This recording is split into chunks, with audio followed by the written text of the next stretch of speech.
Budget सिर्फ आंकड़ों का खेल नहीं है, ये देश की विकास की रूपरेखा है। हर संख्या के पीछे एक योजना, एक सपना और करोड़ों लोगों की उम्मीद छुपी होती है। और बजट के क्वेश्चंस के पीछे छुपा होता है आप जैसे कई सारे एस्पिरेंट्स का सिलेक्शन। तो आइए आज हम बजट के प्रश्नों को सॉल्व करेंगे और अपनी इन प्रैक्टिस को और भी ज्यादा मजबूत बनाएंगे। तो चलिए प्रश्न नंबर 1 के साथ शुरुआत करते हैं। प्रश्न नंबर 1 है, केंद्रीय बजट किसे कहा जाता है? ऑप्शन नंबर ए है आपके पास आर्थिक सर्वेक्षण को, ऑप्शन नंबर बी है वार्षिक वित्तीय विवरण को, ऑप्शन नंबर सी है पंचवर्षीय योजना को और ऑप्शन नंबर डी है आपके पास मौद्रिक नीति को। तो इसका सही आंसर हो जाता है आपके पास ऑप्शन नंबर बी, वार्षिक वित्तीय विवरण को जो है केंद्रीय बजट कहा जाता है। चलिए बढ़ते हैं प्रश्न नंबर 2 की ओर। भारतीय संविधान के किस अनुच्छेद में बजट का उल्लेख है? ऑप्शन नंबर ए है अनुच्छेद 110, ऑप्शन नंबर बी है अनुच्छेद 112, ऑप्शन नंबर सी है अनुच्छेद 113 और ऑप्शन नंबर डी है 114। तो इसका सही आंसर हो जाता है ऑप्शन नंबर बी, अनुच्छेद 112। प्रश्न नंबर 3, केंद्रीय बजट संसद में कौन प्रस्तुत करता है? ऑप्शन नंबर ए है आपके पास राष्ट्रपति, बी है प्रधानमंत्री, सी है वित्त मंत्री और डी है लोकसभा अध्यक्ष। तो इसका सही आंसर हो जाता है आपका ऑप्शन नंबर सी, वित्त मंत्री, यानी वित्त मंत्री जो है केंद्रीय बजट संसद में प्रस्तुत करते हैं। प्रश्न नंबर 4, बजट किस वित्तीय वर्ष के लिए प्रस्तुत किया जाता है? ऑप्शन नंबर ए है आपके पास 1 जनवरी से 31 दिसंबर के लिए, ऑप्शन नंबर बी है 1 अप्रैल से 31 मार्च के लिए, ऑप्शन नंबर सी है 1 जुलाई से 30 जून के लिए और ऑप्शन नंबर डी है 1 अक्टूबर से 30 सितंबर के लिए। तो इसका सही आंसर हो जाता है ऑप्शन नंबर बी, 1 अप्रैल से 31 मार्च तक के लिए जो है बजट आता है। प्रश्न नंबर 5, केंद्रीय बजट के कितने भाग होते हैं? केंद्रीय बजट के भाग ऑप्शन नंबर ए है आपके पास 1, बी है आपके पास 2, सी है आपके पास 3 और डी है आपके पास 4। तो केंद्रीय बजट के कितने भाग होते हैं? इसका ऑप्शन नंबर बी आपका सही हो जाता है, यानी कि 2 भाग होते हैं। तो बात कर लेते हैं केंद्रीय बजट के 2 भागों के बारे में। कौन कौन से 2 भाग होते हैं वो देख लेते हैं। तो पहला भाग तो होता है आपका राजस्व बजट, राजस्व बजट। दूसरा भाग होता है आपका पूंजीगत बजट, पूंजीगत बजट। राजस्व बजट जो दैनिक परिचालन आय होती है, दैनिक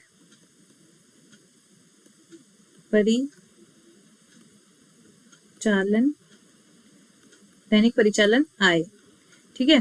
दैनिक परिचालन आय में आप रख सकते हैं कर प्लस जो गैर कर वाला जो इनकी आय होती है वो, इसके साथ व्यय यानी कि खर्चा, ठीक है, जैसे कि वेतन सब्सिडी जो मिलती है, ठीक है, इसमें हम उसको रख सकते हैं, ठीक है। इससे किसी भी संपत्ति का निर्माण नहीं होता, यानी कि कोई भी जो है कैपिटल नहीं बनती, इससे संपत्ति नहीं बनती इससे।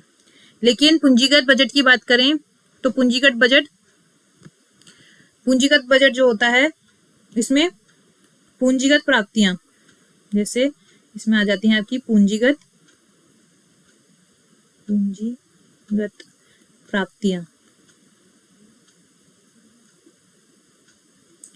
प्राप्तियां जैसे कि ऋण हो गया आपका, ठीक है, या कुछ डिसइन्वेस्टमेंट किया, कुछ बेचा सरकार ने, तो वो भी आपकी पूंजीगत प्राप्तियों में आ जाता है, ठीक है।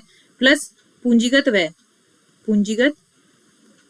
व्यय यानी कि कुछ ऐसा खर्चा किया जिससे हमारे पास कोई कैपिटल बना, जैसे कोई रोड बनाई या कोई इंफ्रास्ट्रक्चर बनाया, कोई भी हॉस्पिटल बनाया, तो इस तरीके के जो व्यय होते हैं वो पूंजीगत व्यय में आ जाते हैं, ठीक है, पूंजीगत व्यय। और इससे क्या होता है, संपत्ति का निर्माण होता है, यानी कि हमारे पास कुछ ना कुछ संपत्ति आती है। जैसे हम हॉस्पिटल बनाएंगे तो वो कितने सालों तक चलेगा, सालों साल चलेगा ना, तो एक तरीके से संपत्ति हो जाती है वो।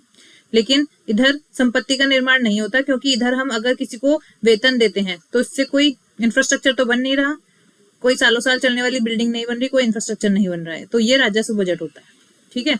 तो केंद्रीय बजट के हमने कितने भाग पढ़े? हमने 2 भाग पढ़े, राजस्व बजट और पूंजीगत बजट। राजस्व बजट से कोई संपत्ति का निर्माण नहीं होता और पूंजीगत बजट से संपत्ति का निर्माण होता है। चलिए प्रश्न नंबर 6, राजस्व बजट में क्या शामिल होता है? तो राजस्व बजट की बात अभी हमने पहले ही की थी। ए, केवल ऋण, केवल परिसंपत्तियां, ऑप्शन नंबर सी राजस्व प्राप्तियां और व्यय और ऑप्शन नंबर डी केवल कर। तो इसमें क्या आ जाता है आपका ऑप्शन नंबर सी जो है वो सही हो जाता है, राजस्व प्राप्तियां और व्यय, जो हमने पिछले स्लाइड में देखा था। देखिए एक बार और देख लेते हैं। तो दैनिक परिचालन आय और व्यय, ठीक है। चलिए बढ़ते हैं आगे। प्रश्न नंबर 7, निम्न में से कौन सा राजस्व प्राप्ति का उदाहरण है? ऑप्शन नंबर ए है आपके पास ऋण, ऑप्शन नंबर बी है आपके पास विनिवेश, ऑप्शन नंबर सी है आपके पास आयकर, ऑप्शन नंबर डी है आपके पास सरकारी बॉन्ड। तो इसमें सही आ जाता है आपका आंसर आयकर। ठीक है, आयकर जो है आपका राजस्व प्राप्ति में रखा जाता है। चलिए बढ़ते हैं आगे। पूंजीगत व्यय का उदाहरण क्या है? पूंजीगत व्यय भी बताया था, जिससे कोई ना कोई संपत्ति का निर्माण सरकार करती है, यानी कि संपत्ति का निर्माण जो है सरकार के द्वारा किया जाता है, एक कैपिटल जो है वो इकट्ठा करी जाती है। तो ऑप्शन नंबर ए है वेतन। ऑप्शन नंबर ए है वेतन। तो क्या वेतन देके हम कोई संपत्ति बना रहे हैं? नहीं बना रहे। बी पेंशन, पेंशन देके क्या हम कोई संपत्ति बना रहे हैं? नहीं। ऑप्शन नंबर डी, एक बार ब्याज भुगतान, मतलब किसी से लोन लिया है और उसके ब्याज इंटरेस्ट दे रहे हैं हम, तो क्या उससे हम कोई कैपिटल या कोई संपत्ति बना रहे हैं? तो नहीं। सो ऑप्शन नंबर सी आपका सही हो जाता है, यानी कि सड़क निर्माण। सड़क निर्माण एक तरीके से हमारी संपत्ति हो जाएगी, सालों साल चलेगी। जल्दी बढ़ते आगे। प्रश्न नंबर 9, विनिवेश से प्राप्त धन किस बजट में आता है? विनिवेश से प्राप्त धन किस बजट में आता है? तो ऑप्शन नंबर ए है आपके पास राजस्व बजट, ऑप्शन नंबर बी है आपके पास पूंजी बजट, ऑप्शन नंबर सी है आपके पास घाटा बजट और ऑप्शन नंबर डी है आपके पास योजना बजट। तो विनिवेश होता है, इंग्लिश में इसको बोलते हैं डिसइन्वेस्टमेंट। डिसइन्वेस्टमेंट यानी कि कोई चीज है तो उसका डिसइन्वेस्टमेंट कर रहे हैं, जैसे किसी चीज में इन्वेस्ट करते हैं, उसका उल्टा क्या हो जाएगा आपका? डिसइन्वेस्टमेंट। तो अगर किसी चीज में डिसइन्वेस्टमेंट करते हैं तो वो किसके अंतर्गत आएगा? मान लो किसी चीज को आप बेच रहे हो, तो उससे क्या होगा? आपके पास पूंजी आएगी। पूंजी आएगी तो आप उसको किसी चीज में लगा सकते हो। ठीक है, तो ये किसके अंतर्गत आता है? आपका राजस्व बजट के अंतर्गत आता है, पूंजी बजट के अंतर्गत आता है, घाटा बजट के अंतर्गत आता है या योजना बजट के अंतर्गत आता है? तो ये आता है आपके पास पूंजी बजट के अंतर्गत, क्योंकि इससे हमको पूंजी मिलती है। ठीक है, चलिए बढ़ते हैं आगे। प्रश्न नंबर 10, योजना व्यय का मुख्य उद्देश्य क्या है? प्रश्न नंबर 10 है, योजना व्यय का मुख्य उद्देश्य क्या है? यानी कि अगर हम किसी योजना में खर्चा कर रहे हैं तो उसका मुख्य उद्देश्य क्या होगा? ए प्रशासन चलाना, बी विकास कार्य, सी ऋण भुगतान और डी वेतन भुगतान। तो इसका सही आंसर क्या हो जाएगा? बी विकास कार्य। यानी कि किसी भी योजना में अगर सरकार खर्चा कर रही है तो उसका मुख्य उद्देश्य क्या होगा? कि उस क्षेत्र का विकास करना। प्रश्न नंबर 11, राजकोषीय घाटा किसका अंतर होता है? राजकोषीय घाटा किसका अंतर होता है? तो राजकोषीय घाटा जो है इसको इंग्लिश में बोलते हैं फिस्कल डेफिसिट।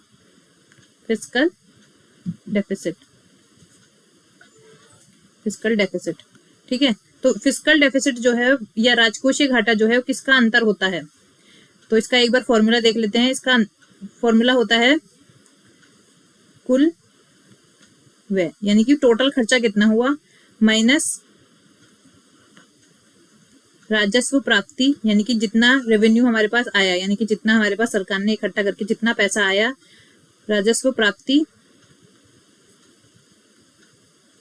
प्लस इसमें प्लस ऋणों की वसूली, जितना ऋण आया, ठीक है, प्लस अन्य प्राप्तियां, जो भी सरकार के पास प्राप्त हुआ पैसा, ठीक है, जो भी सरकार के पास प्राप्त हुआ पैसा है और सरकार ने खर्च कितना किया है, उन दोनों को सब्ट्रैक्ट कर दिया, यानी कि माइनस कर दिया, तो उससे आपको राजकोषीय घाटा आपका मिल जाएगा कि हमारी सरकार जो है वो घाटे में चल रही है या प्रॉफिट में चल रही है, तो ये पता चल जाएगा।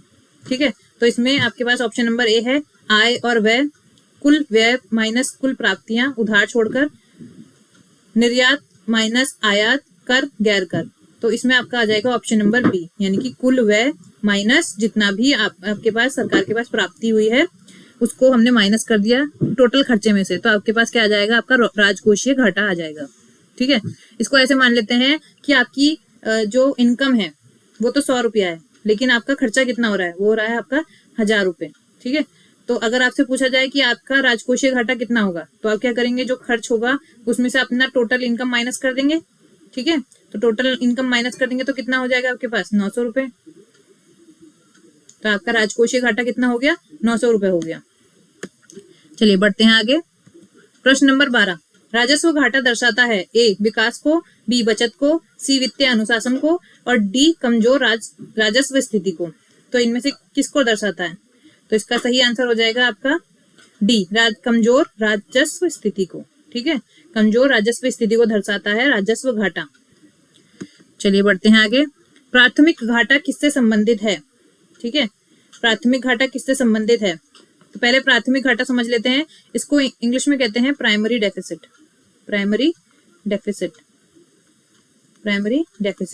तो इसका फॉर्मूला जो होता है वो होता है राजकोषीय घाटा,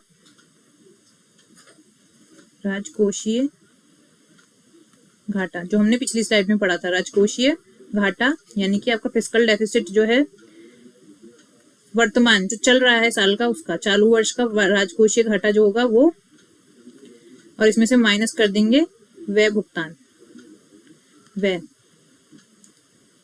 मतलब खर्चा किसमें, ब्याज में जो खर्चा हुआ है अभी तक, ब्याज जितना ब्याज दिया है उसमें जो खर्चा हुआ है उसको माइनस कर देंगे, पिछले ऋण में जितना भी हमने ब्याज दिया है उसको माइनस कर देंगे, तो आपका प्राथमिक घाटा निकल कर आ जाएगा। ठीक है, यह दिखाता है कि ब्याज छोड़कर और कितनी उधारी हमको चाहिए, मतलब कितना हमको और पैसा लगेगा अपनी जरूरतों को पूरा करने के लिए, ये हमको ये दिखाता है। तो ऑप्शन नंबर बी है आपके पास ब्याज भुगतान को हटाकर, बी केवल कर, सी केवल गैर कर, और डी पूंजीगत व्यय। तो प्राथमिक घाटा जो है उसका संबंध है ब्याज भुगतान को हटाकर। देखो हम यहाँ से ब्याज हटा रहे हैं ना, इसमें से राजकोषीय घाटे में से हम ब्याज को हटा रहे हैं, तो वही प्राथमिक घाटा है आपका। चलिए बढ़ते हैं आगे। क्वेश्चन नंबर 14, अधिक राजकोषीय घाटा किससे बढ़ता है, किसे बढ़ाता है? ऑप्शन नंबर ए है आपके पास बचत, बी है मुद्रास्फीति, सी है निर्यात, और डी है रोजगार। तो किसे बढ़ाता है? तो इसमें ऑप्शन नंबर बी जो है आपका करेक्ट हो जाएगा, यानी कि मुद्रास्फीति को बढ़ाता है। चलिए बढ़ते हैं आगे। 15, राजकोषीय उत्तरदायित्व अधिनियम FRBM का उद्देश्य है। तो FRBM क्या है? ये एक कानून है जो 2003 में पारित हुआ था। ठीक है, राजस्व घाटा समाप्त करना, सार्वजनिक ऋण संचय पर अंकुश लगाना इसका मुख्य उद्देश्य है। किसमें? राजस्व घाटा जो है, राजस्व घाटा इसको समाप्त करना है, एक उद्देश्य ये है, और दूसरा है सार्वजनिक ऋण संचय जो है उस पर अंकुश लगाना है। ऋण जो हम संचय करते हैं या ऋण जो हम लेते हैं उस पर अंकुश लगाना है, ऋण संचय पर अंकुश लगाना है। ठीक है, इस FRBM का उद्देश्य ये है। तो ऑप्शन नंबर ए क्या है? कर बढ़ाना, ऑप्शन नंबर बी है घाटा कम करना, ऑप्शन नंबर सी है खर्चा बढ़ाना, और ऑप्शन नंबर डी है आपके पास निर्यात को रोकना। तो इसमें से FRBM का उद्देश्य क्या हो जाता है? FRBM का उद्देश्य हो जाता है आपका घाटा कम करना, क्योंकि देखो यहाँ भी हम घाटा कम कर रहे हैं, यहाँ भी अगर हम ऋण कम लेंगे तो हमें घाटा कम होगा, तो इसीलिए FRBM का मुख्य उद्देश्य क्या हो जाता है? घाटा कम करना। चलिए बढ़ते हैं अगले प्रश्न की ओर। आयकर किस प्रकार का कर है? तो ऑप्शन नंबर ए है आपके पास अप्रत्यक्ष, ऑप्शन नंबर बी है आपके पास प्रत्यक्ष, ऑप्शन नंबर सी है आपके पास उत्पाद कर, और ऑप्शन नंबर डी है आपके पास सीमा शुल्क। ठीक है, तो आयकर यानी कि इनकम टैक्स जो है वो किस तरीके का टैक्स है? इनकम टैक्स जो है वो किस तरीके का टैक्स है? तो वो है आपका प्रत्यक्ष कर, यानी कि डायरेक्ट आपकी सैलरी पर लगता है, प्रत्यक्ष कर। चलिए बढ़ते हैं आगे। GST किस प्रकार का कर है? GST प्रत्यक्ष कर है या अप्रत्यक्ष कर है या राज्य कर है या स्थानीय कर है? तो GST जो है एक अप्रत्यक्ष कर है, तो ऑप्शन नंबर बी आपका करेक्ट हो जाता है। प्रश्न नंबर 18, कॉर्पोरेट टैक्स लगाया जाता है ए व्यक्तियों पर, बी कंपनियों पर, सी किसानों पर, और डी छात्रों पर। तो किस पर लगाया जाता है? Option number B corporate tax जो है वो कंपनियों पर लगाया जाता है। प्रश्न नंबर 19, बजट में कर प्रस्ताव किस दस्तावेज में होता है? ऑप्शन नंबर ए है आपके पास आर्थिक सर्वेक्षण, ऑप्शन नंबर बी है आपके पास वित्त विधेयक, ऑप्शन नंबर सी है आपके पास विनियोग विधेयक, और ऑप्शन नंबर डी है आपके पास श्वेत पत्र। तो बजट का कर प्रस्ताव जो है वो वित्त विधेयक के दस्तावेजों में होता है। ठीक है, वित्त विधेयक जो दस्तावेज होते हैं उसमें होता है। चलिए बढ़ते हैं आगे। प्रश्न नंबर 20, कर आधार बढ़ाने का अर्थ है? ऑप्शन नंबर ए कर दर बढ़ाना, ऑप्शन नंबर बी करदाताओं की संख्या बढ़ाना, ऑप्शन नंबर सी कर समाप्त करना, और ऑप्शन नंबर डी आय घटाना। तो कर आधार बढ़ाने का मतलब है करदाताओं की संख्या को बढ़ाना, कर का आधार बढ़ाना है। तो आधार मतलब जो कर देगा यानी कि करदाता, तो करदाताओं की संख्या को बढ़ाना ही कर आधार कहलाता है। चलिए बढ़ते हैं अगले प्रश्न की ओर। बजट 2026-27 का मुख्य फोकस क्या है? तो ऑप्शन नंबर ए है केवल रक्षा, ऑप्शन नंबर बी है केवल कर कटौती, ऑप्शन नंबर सी है विकास और निवेश, और ऑप्शन नंबर डी है आयात रोकना। तो सही ऑप्शन हो जाता है आपके पास ऑप्शन नंबर सी विकास और निवेश। चलिए बढ़ते हैं आगे। प्रश्न नंबर 22 है बजट में पूंजीगत व्यय बढ़ाने का उद्देश्य है। तो पूंजीगत व्यय यानी कि कैपिटल एक्सपेंडिचर जो है बढ़ाने का उद्देश्य क्या होगा? पहला वेतन भुगतान, किसी को वेतन देना है हमने? नहीं। बी आर्थिक विकास, सी घाटा बढ़ाना, डी कर घटाना। तो इसमें से जो आपका सही ऑप्शन हो जाता है वो क्या हो जाता है? आर्थिक विकास, क्योंकि पूंजीगत व्यय करने से क्या होगा? हमारा आर्थिक विकास होगा, यानी कि इकोनॉमिक डेवलपमेंट होगा। घाटा तो बढ़ेगा नहीं, ये तो ऐसी रॉन्ग हो जाता है, और कर घटाना भी नहीं है। ठीक है, तो आर्थिक विकास जो है इसका सही आंसर हो जाता है। अब प्रश्न नंबर 23, बुनियादी ढांचे में निवेश से क्या बढ़ता है? बुनियादी ढांचा मतलब जो हमारा बेसिक इंफ्रास्ट्रक्चर होता है, बेसिक इंफ्रास्ट्रक्चर। बेसिक इंफ्रास्ट्रक्चर में निवेश करने से यानी इन्वेस्ट करने से क्या होगा? ऑप्शन नंबर ए, बेरोजगारी बढ़ेगी। क्या बेरोजगारी बढ़ेगी? अगर बेसिक इंफ्रास्ट्रक्चर में इन्वेस्ट होता है तो क्या बेरोजगारी बढ़ेगी? क्या मुद्रास्फीति होगी? क्या रोजगार बढ़ेगा या घाटा बढ़ेगा? तो क्या बढ़ेगा इसमें?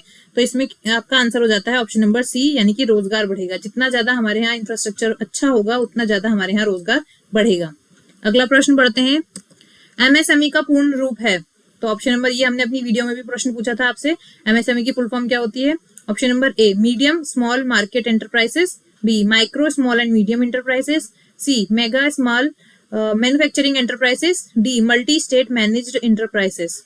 तो इसका सही आंसर हो जाता है आपका option number B, micro small and medium enterprises. ये क्वेश्चन कई बार जो है वो पेपर में पूछा जा चुका है, तो ये इंपॉर्टेंट प्रश्न है बहुत ज्यादा। बजट में एमएसएमई को समर्थन देने का उद्देश्य है? ऑप्शन नंबर ए, आयात बढ़ाना, ऑप्शन नंबर बी, स्टार्टअप खत्म करना, ऑप्शन नंबर सी, रोजगार सृजन, और ऑप्शन नंबर डी, कर चोरी।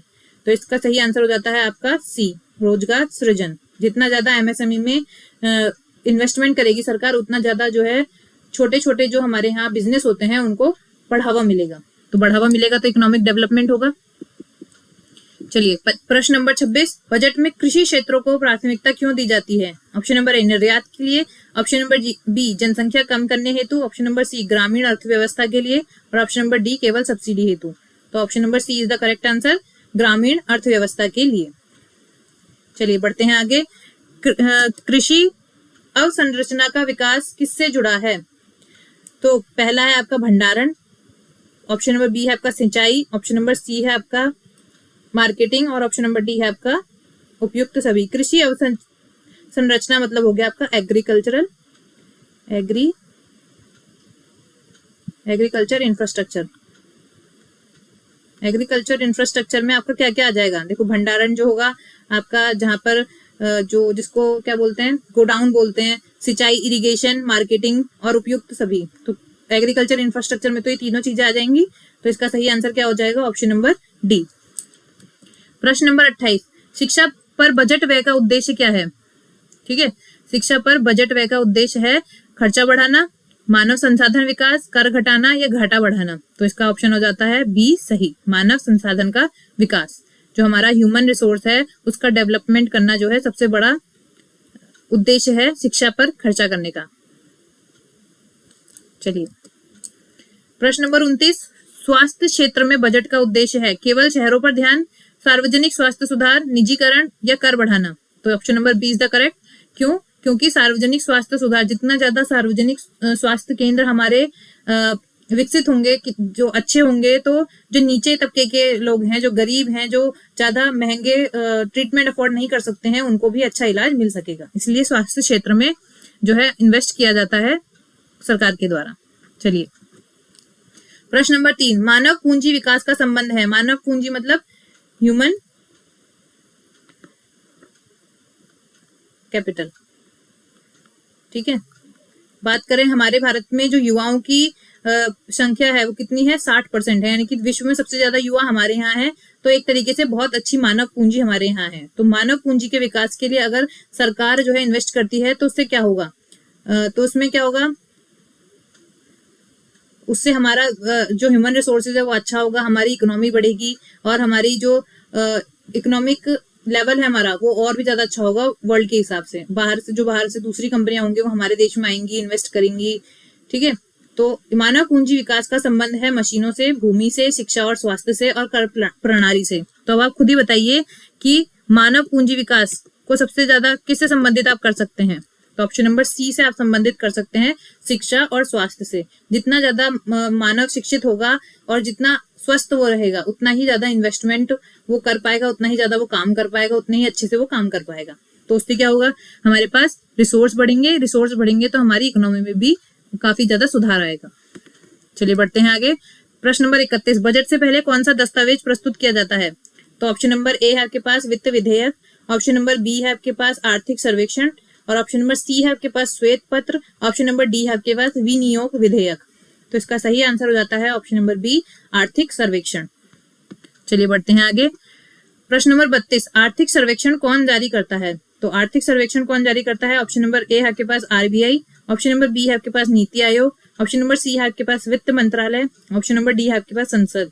तो इसका सही आंसर हो जाता है आपका ऑप्शन नंबर सी वित्त मंत्रालय। वित्त मंत्रालय जो है आर्थिक सर्वेक्षण को जारी करता है। प्रश्न नंबर 33, विनियोग विधेयक का संबंध किससे है? विनियोग विधेयक का संबंध किससे है? तो विनियोग विधेयक को इंग्लिश में कहते हैं आपका एप्रोप्रिएट बिल। क्या बोलते हैं? Appropriate bill. ठीक है, इसका जो विवरण है वो हमारे संविधान में किसमें किया हुआ है? आर्टिकल 114 में। ठीक है, आर्टिकल 114 में आपको एप्रोप्रिएट बिल देखने के लिए मिल जाएगा।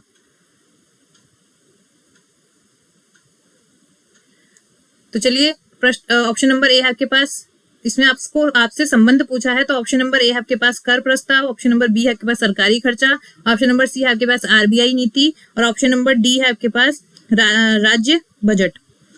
तो इसमें आपका सही ऑप्शन क्या हो जाता है? विनियोग विधेयक एप्रोप्रिएट बिल आर्टिकल 114 में है। ये एक धन विधेयक होता है, ये एक धन विधेयक होता है। ठीक है, ये एक धन विधेयक होता है जो बजट पारित होने के बाद भारत के संचित निधि यानी कि कंसोलिडेटेड फंड, जो संचित विधि होती है कंसोलिडेटेड फंड जो होता है इंडिया का, यानी कि संचित निधि जो है भारत की, उसमें से पैसा निकालने का जो है एक कानूनी अधिकार होता है। यानी कि ये पारित किया जाता है विनियोग विधेयक, और उसके बाद ही खर्चे के लिए पैसा जो है आगे को दिया जाता है हर एक मंत्रालय को। ठीक है, तो इसका संबंध किससे हो जाता है? आपका ऑप्शन नंबर बी से हो जाता है, सरकारी खर्चे से। क्योंकि फंड से हम क्या निकालेंगे? पैसा निकालेंगे, और पैसा किस चीज के लिए चाहिए हमको? पैसा चाहिए हमको खर्चे के लिए। चलिए बढ़ते हैं आगे। प्रश्न नंबर 34, बजट पारित ना होने पर क्या लागू होता है? तो ऑप्शन नंबर ए है आपके पास आपातकाल, ऑप्शन नंबर बी है आपके पास राष्ट्रपति शासन, ऑप्शन नंबर सी है आपके पास लेखानुदान, और ऑप्शन नंबर डी है आपके पास अध्यादेश। ठीक है, तो इसका सही आंसर हो जाता है आपका लेखानुदान। वोट ऑन अकाउंट, इसको इंग्लिश में बोलते हैं वोट ऑन अकाउंट। ठीक है, और वोट ऑन अकाउंट की बात करें तो वोट ऑन अकाउंट जो है एक क्या है? वो आर्टिकल नंबर 116 में इसके बारे में बताया गया है। आर्टिकल नंबर 116 में इसके बारे में बताया गया है। पूर्ण बजट में देरी होने पर जो सरकारी सेवाएं हैं वो ना रुकें, इसके लिए जो है लेखानुदान होता है, यानी कि वोट ऑन अकाउंट होता है। जैसे कभी कभी क्या होता है, जो पूर्ण बजट होता है वो आने में देरी हो जाती है, तो अब पूर्ण बजट नहीं आएगा तो पैसा नहीं मिलेगा, क्योंकि उसके लिए फिर एप्रोप्रिएट बिल पारित करना होता है, तब धन जाके मंत्रालय को दिया जाता है। तो अगर पूर्ण बजट आना कभी किसी कारण से जो है लेट हो गया है, तो उसके लिए लेखानुदान होता है। तो लेखानुदान में क्या होता है कि अगर बजट लेट हो रहा है तो इसमें बिना किसी ज्यादा लंबी बहस के जो है पैसा मंत्रालय को दे दिया जाता है, जिससे कि जो केंद्र सरकार की जो योजनाएं होती हैं वो सुचारू रूप से चलती रहें, वो रुके नहीं। ठीक है, इसमें भी कंसोलिडेटेड फंड जो है आपका जो संचित निधि है उसमें से ही पैसा निकाला जाता है। ठीक है, चलिए प्रश्न नंबर 35, लेखानुदान की अवधि सामान्यतः होती है ए 1 वर्ष की, बी 6 महीने की, सी 2 महीने की, और डी 3 महीने की। तो सामान्यतः यह अवधि जो होती है वो कितने महीने की होती है? वो 2 महीने की होती है। कितने महीने की होती है? 2 महीने की होती है। चलिए बढ़ते हैं आगे। बजट में विनिवेश का उद्देश्य है। विनिवेश का उद्देश्य क्या होता है? ऑप्शन नंबर ए, विनिवेश मतलब अभी मैंने बताया था आपको डिसइन्वेस्टमेंट जिसमें सरकार जो है अपना कोई चीज बेचती है, या तो प्राइवेट सेक्टर को बेचे या किसी को बेचे, तो उसको विनिवेश बोलते हैं, डिसइन्वेस्टमेंट बोलते हैं। ठीक है, डिसइन्वेस्टमेंट। तो ऑप्शन नंबर ए है घाटा बढ़ाना, ऑप्शन नंबर बी है आपका सरकारी हिस्सेदारी घटाना, ऑप्शन नंबर सी है आपका कर समाप्त करना, ऑप्शन नंबर डी है आपका निजीकरण को रोकना। तो इसका सही आंसर क्या हो जाता है? इसका सही आंसर हो जाता है आपका बी, सरकारी हिस्सेदारी घटाना। क्योंकि सरकार अपना जो क्षेत्र है उसको कमी तो कर रही है डिसइन्वेस्टमेंट करके, वो किसी को बेच के माना प्राइवेट सेक्टर को बेच रही है। अब उस सेक्टर में कौन काम करेगा? प्राइवेट सेक्टर काम करेगा, तो सरकारी हिस्सेदारी कम हो गई ना। ठीक है। तो डिसइन्वेस्टमेंट का मतलब क्या होता है कि सरकारी हिस्सेदारी को घटाना। डिजिटल अर्थव्यवस्था का समर्थन किससे होता है? ए नकद लेन देन से, बी डिजिटल भुगतान से, सी वस्तु विनिमय से और विदेशी मुद्रा से। तो इसका सही आंसर क्या हो जाता है आपका? डिजिटल भुगतान। प्रश्न नंबर 38, हरित अर्थव्यवस्था यानी कि ग्रीन इकोनॉमी, ग्रीन इकोनॉमी का संबंध किससे है? ऑप्शन नंबर ए कोयला, option number B petrol, option number C नवीकरणीय ऊर्जा और ऑप्शन नंबर डी आयात। तो किससे है? ऑप्शन नंबर सी इसमें सही हो जाता है, नवीकरण ऊर्जा से। प्रश्न नंबर 39, बजट में स्टार्टअप्स को बढ़ावा देने का कारण है? ऑप्शन नंबर ए घाटा बढ़ाना, ऑप्शन नंबर बी नवाचार और रोजगार, ऑप्शन नंबर सी कर चोरी और ऑप्शन नंबर डी आयात। तो बजट में स्टार्टअप्स को बढ़ावा क्यों दिया जाता है? नवाचार और रोजगार को बढ़ाने के लिए। ठीक है, रोजगार बढ़ेगा अगर छोटे छोटे स्टार्टअप्स होंगे, फिर आगे बढ़कर वो बड़ी कंपनियां बनेंगे, बाहर के देशों के साथ बिजनेस करेंगे, तो उससे क्या होगा? रोजगार ही बढ़ेगा। प्रश्न नंबर 40, सामाजिक क्षेत्र में व्यय का क्या उद्देश्य है?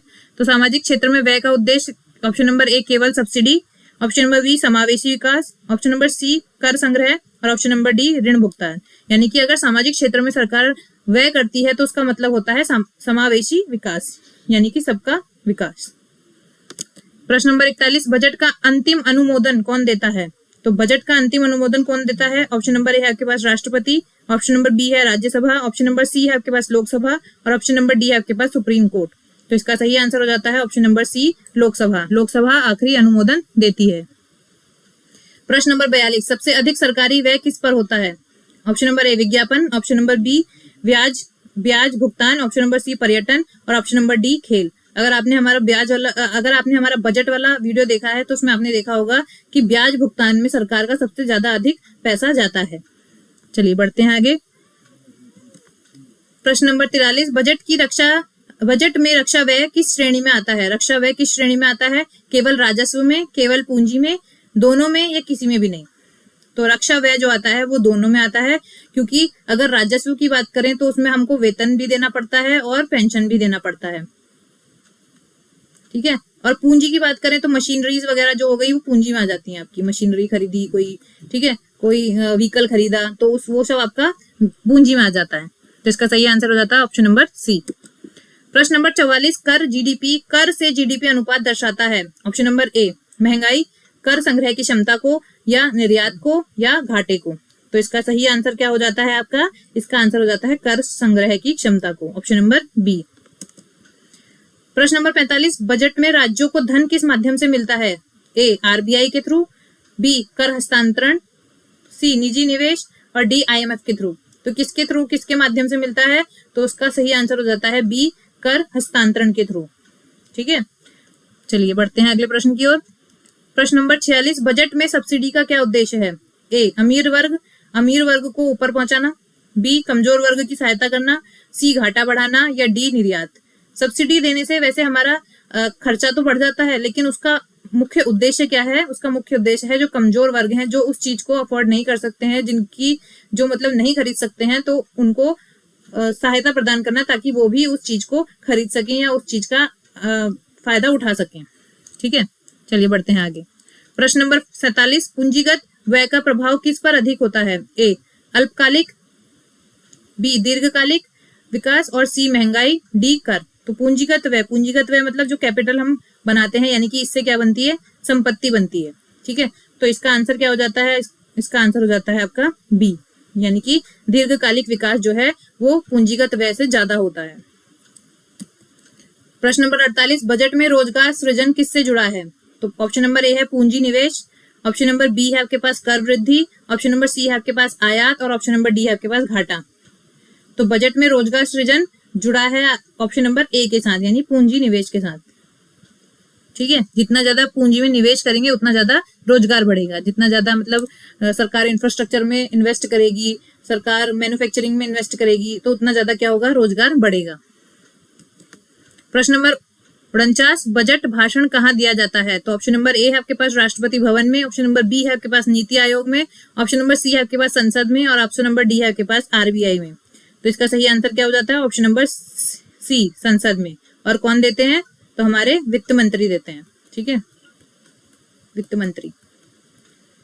हमारे वित्त मंत्री कौन है वर्तमान के, उनका आंसर आप कमेंट बॉक्स में देंगे। प्रश्न नंबर 50, और ये प्रश्न आज की क्लास का आखिरी प्रश्न है। बजट 2026-27 का समग्र उद्देश्य क्या है? तो केवल कर संग्रह है, संतुलित एवं सतत विकास है, सी केवल शहरी विकास है, या डी आयात बढ़ाना है? तो इसके लिए आपका आंसर ऑप्शन नंबर बी जो है वो हो जाता है, संतुलित एवं सतत विकास। ठीक है, ऑप्शन बजट 2026-27 का उद्देश्य क्या है? संतुलित एवं सतत विकास जो है उद्देश्य है। तो यहाँ पर हमारे बजट के जो प्रश्न है 50 प्रश्न हमने जैसा वादा किया था आपके लिए लेकर आए हैं। ऐसे ही आप हमारी वीडियो को पसंद कर रहे हैं तो ऐसे ही लाइक करते रहिए, सब्सक्राइब करिए। ठीक है, और क्वेश्चंस जो पूछे हैं उनके आंसर जो है आप कमेंट बॉक्स में लिख कर देंगे। ठीक है, तो चलिए आज इस वीडियो को यहीं खत्म करते हैं। Thank you very much guys.